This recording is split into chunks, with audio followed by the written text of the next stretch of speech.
In a lunar greenhouse, we won't even grow crops in dirt. That's much too wasteful.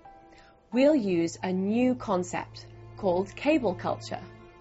Cable culture is the heart of the inflatable lunar greenhouse, and how it works is that the plants are grown in this envelope and Velcro closes the flap on the top of it, and they grow out, and the roots are in the bottom and the nutrient flows around the roots. It's a nutrient film technique system, NFT, and it's strictly a hydroponic system. The only material that is required is the small amount that the seedling is grown in.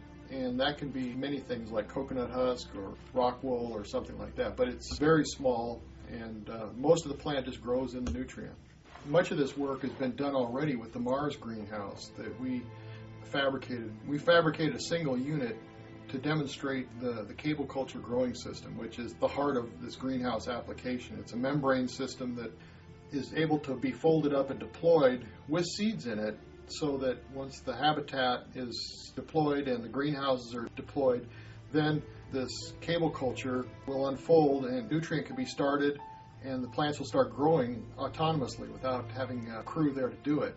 The plant root is in the bottom here, and the plant grows up through the top, and this is fastened around the seedling, and then a cable is stretched from each end of the greenhouse, and then it overlaps this part, this flap. And we've been quite successful with growing everything from beefsteak tomatoes, strawberries, we've done potatoes, lettuce, all sorts of stuff. So it's a good growing system, and it holds the stem. And the plants have to be supported by wires if they're a tall plant, but if they're like a strawberry, they just grow on either side of it.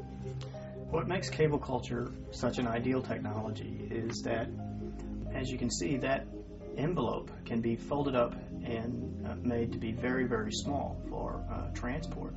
And once it gets there, it is deployed, capable of holding up many different types of plants that we've tested with hydroponics. It does the job nicely.